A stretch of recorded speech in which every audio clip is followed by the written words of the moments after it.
नमस्कार दोस्तों, केमिस्ट्री साला चैनल में आपका स्वागत है। आज का मेरा यह वीडियो पी ब्लॉक एलिमेंट से है, part 11 and subtopic is oxides of group 16 right. So बच्चों, ऑक्साइड्स ऑफ ग्रुप 16, तो सबसे पहले first of all your compounds are, हम समझते हैं आपने याद कर लिया होगा, oxygen, sulphur, selenium, tellurium and polonium. तो ये ऑक्साइड जब भी बनेगा तो ऐसे ऑक्सीजन का भी बनता है, ओजोन बनेगा O3 राइट। उसके बाद जो भी ऑक्साइड बनते हैं इज ऑफ द फॉर्म, अगर मान लो मान लो ग्रुप 15, तो EO2 और EO3 टाइप बनता है। ठीक है दोस्तों, यानी क्या बनेगा, SO2 बनाएगा, SO3 भी बनाएगा, सेलेनियम ऑक्साइड भी बनाएगा, सेलेनियम ट्राईऑक्साइड भी बनाएगा, टेलुरियम डाइऑक्साइड भी बनाएगा एंड TO3 भी बनाएगा, POO2 and POO3। So these are the oxides. तो सिंपल है और बहुत ज़्यादा यूज होता है SO2 एंड SO3। ठीक है दोस्तों, तो इस तरह के ऑक्साइड्स इसमें बनते हैं। तो कुछ इसमें आप प्रॉपर्टी देखिए कि अगर हम एक बात करें कि SO2 acts as reducing agent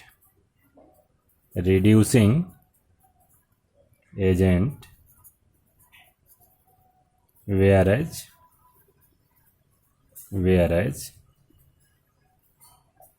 tellurium oxide acts as oxidizing agent। तो फ्रेंड्स इसमें देखना, SO2 acts as reducing agent and whereas tellurium oxide acts as oxidising agent. तो इस तरह का क्वेश्चन है, बहुत ही कंफ्यूजिंग हो जाता है, तो आप बहुत ही आसानी से काम करें। मैंने पहले भी बताया था कि जहाँ भी लोअर एलिमेंट से रिलेटेड कोई भी क्वेश्चन हो तो आप कम से कम इनर्ट पेयर इफेक्ट ज़रूर याद करें, इनर्ट पेयर इफेक्ट। ठीक है दोस्तों, तो इसमें देखो कि SO2 acts as reducing agent, तो सल्फर का ऑक्सीडेशन स्टेट कौन कौन सा होता है मैंने बताया है, ऑक्सीडेशन स्टेट ऑफ सल्फर। तो इट्स -2 है, +2, +4, +6। These are the oxidation states of sulphur. तो यहाँ देखो, sulfur, its oxidation state is, oxidation state of sulfur in SO2 is +4 right। So it can increase its oxidation state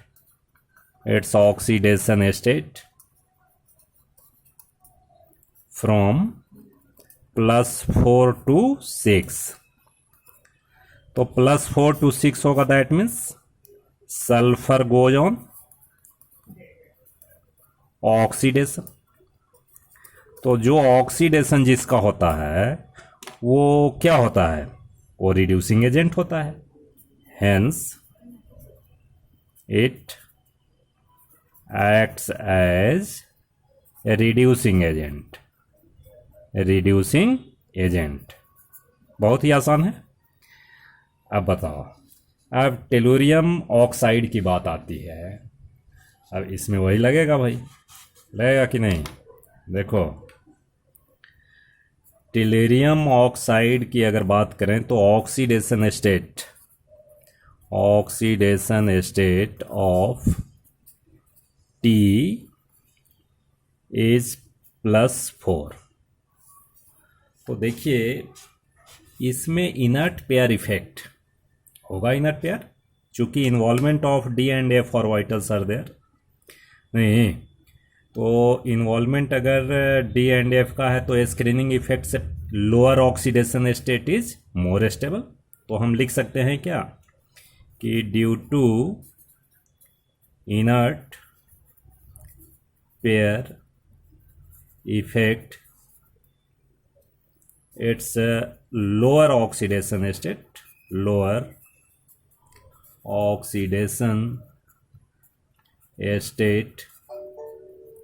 is more stable. So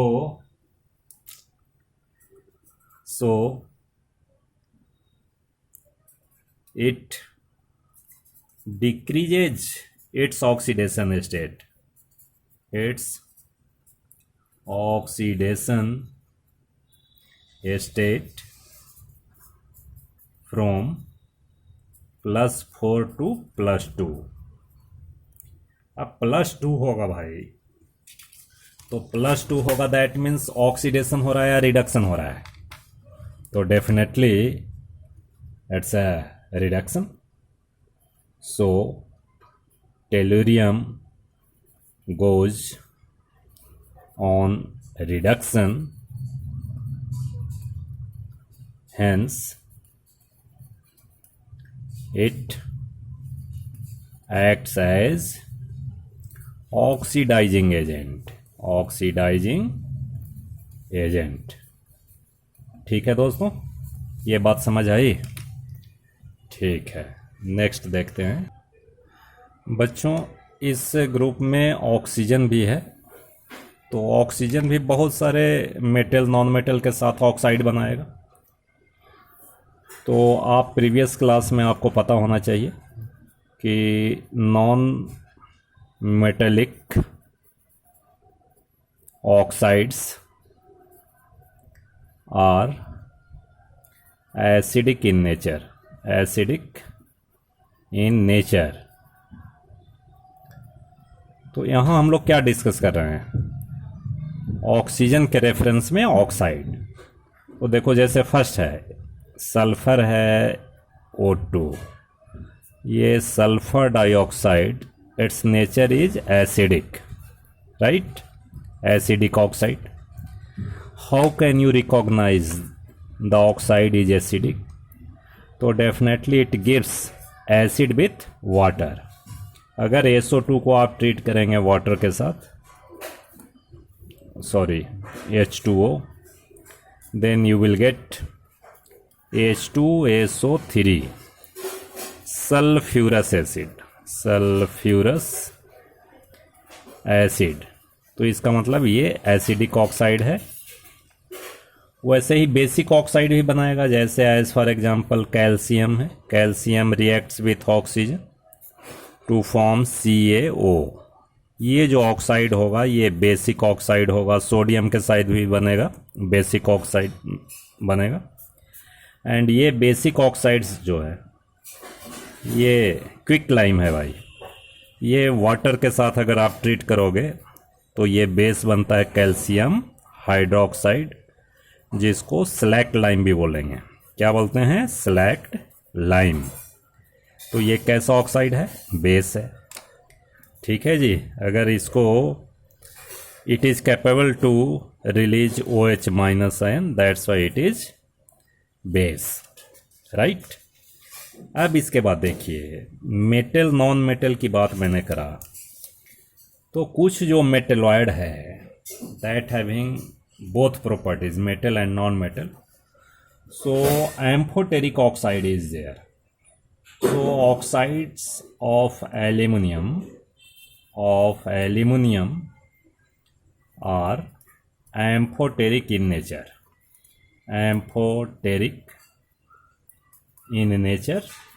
कैसा होगा भाई? Amphoteric होगा।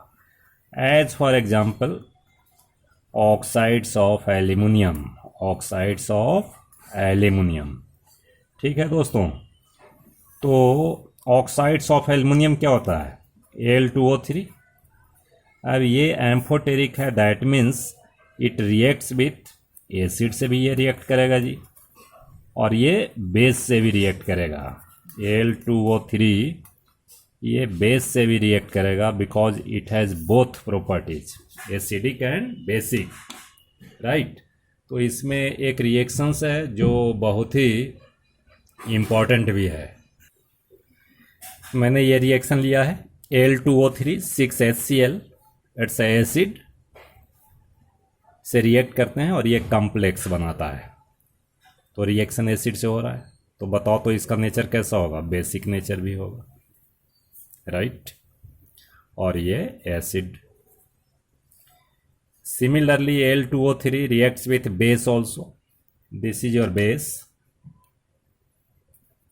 so definitely it acts as acid, यानी this oxide is acidic as well as basic। ये आपका compound बनेगा, this is also complex, right. तो इस तरह से acidic oxide and basic oxide with reference to oxygen, and कुछ न्यूट्रल ऑक्साइड भी होते हैं, neutral oxides as for example CO, carbon monoxide, NO is also neutral oxide, N2O is also neutral oxide. These oxides neither acidic nor basic, ठीक है। लेकिन CO2 acidic होता है भाई, CO2 एसिडिक होता है।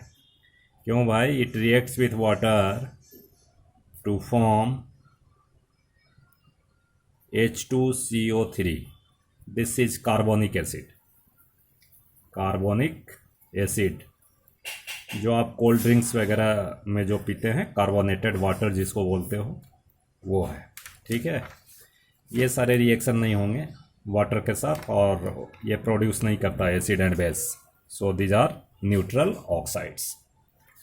Okay friends, so next friends, I have taken a question of reasoning. O bond, oxygen oxygen bond has lower bond dissociation enthalpy than SS bond, right? तो बहुत ही आसान है। अब बताओ, ऑक्सीजन का साइज छोटा है तो बॉन्ड लेंथ क्या होगा? ऑक्सीजन का बॉन्ड लेंथ छोटा होगा, ठीक है। लेकिन lower bond dissociation enthalpy, sulphur का क्या होगा भाई? बॉन्ड लेंथ बड़ा होगा। जनरल कन्वेंशन तो हमारा यही है, लेकिन इसमें क्वेश्चन में क्या पूछ रहा है कि bond oxygen bond has lower bond dissociation enthalpy, यानी इसमें एनर्जी कम लगेगा, ये लो बॉन्ड डिसोसिएशन एंथैल्पी, ठीक है। और इसमें हाई होता है जी, हाई बॉन्ड डिसोसिएशन एंथैल्पी, ये होना नहीं चाहिए, ठीक है, नहीं होना चाहिए। लेकिन क्या हो सकता है बताओ तो इसका मतलब है इसका साइज छोटा है, और साइज छोटा होगा तो इंटर इलेक्ट्रॉनिक रिपल्सन ये बॉन्ड को क्या करेगा जी? वीक कर देगा, कमज़ोर कर देगा। तो बॉन्ड डिसोसिएशन एंथैल्पी क्या होएगा? कम होएगा, ठीक है ना। तो एक चीज़ मैं ऐसा लिखता हूँ कि O bond is a smaller than SS bond, but bond dissociation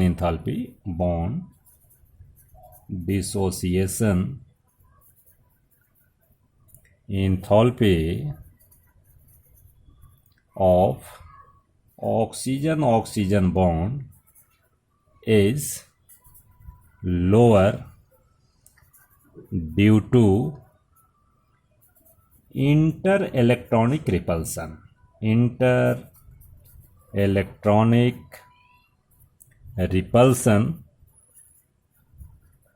as the size of oxygen is A smaller then sulphur. हो गया बच्चा, हो गया आंसर, ऐसे लिखते हैं। ठीक है, next one more question is taken as reasoning, bond angle of H2O is larger than H2S, right. तो ये ऑक्सीजन और ये सल्फर, अब दोनों का देखो एंगुलर शेप होगा, एंगुलर शेप होगा hydrogen and hydrogen. Electron pair है भाई, 2 इलेक्ट्रॉन पेयर होगा, इसमें भी 2 इलेक्ट्रॉन पेयर होगा, राइट। इसमें भी 2 इलेक्ट्रॉन पेयर होगा। तो एक चीज़ हमें बताइए सबसे पहले कि इनका हाइब्रिडाइजेशन क्या होगा। तो hybridisation is 1 bond 2 bond 1 lone pair and 2 lone pair. So 1 2 3 4 यानी AB 4 टाइप, राइट। और AB 4 टाइप कैसा होता है भाई, sp3। इसका भी होगा sp3। तो दोनों का शेप जो है डिस्टॉर्टेड टेट्राहेड्रल कह सकते हो या एंगुलर शेप है, because there is no contribution in size of electron pair, right.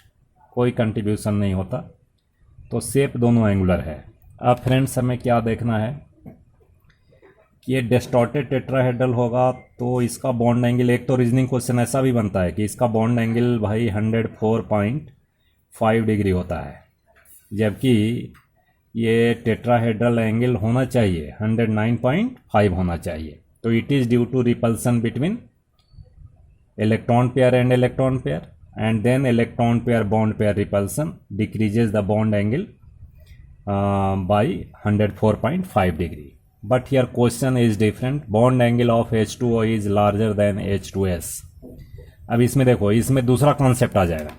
इसमें क्या कॉन्सेप्ट है कि ये बॉन्ड लेंथ बड़ा होता है जी। तो बॉन्ड लेंथ बड़ा होता है तो बॉन्ड पेयर रिपल्सन इसमें कम होगा H2S में, एंड यहाँ जो साइज स्मॉलर है यानी बॉन्ड लेंथ छोटा होगा, तो यहाँ bond pair repulsion is more, ठीक है। तो इसका बॉन्ड एंगल ज़्यादा होगा, इसका कम होगा, ठीक है भाई। अरे समझ आया, बोलो भी तो। Due to a smaller size of oxygen the bond length between O and H is a smaller, so there is more repulsion between bond pair and bond pair electrons, hence bond angle is more. But in H2S the size of sulfur is larger, so अब larger हो गया तो क्या होना चाहिए भाई, size बड़ा हो गया। सो SH bonds are larger, hence less repulsion between bond pair electrons. Therefore bond angle in H2S is less than H2O। ठीक है फ्रेंड्स, मैं समझता हूँ कि इतनी बात आपको समझ आ गई होगी। ठीक है दोस्तों, अगर वीडियो अच्छा लगे तो शेयर कीजिए, लाइक कीजिए, सब्सक्राइब कीजिए, ताकि मेरा भी हौसला बुलंद हो और मैं वीडियो बनाता रहूं। बहुत बहुत धन्यवाद।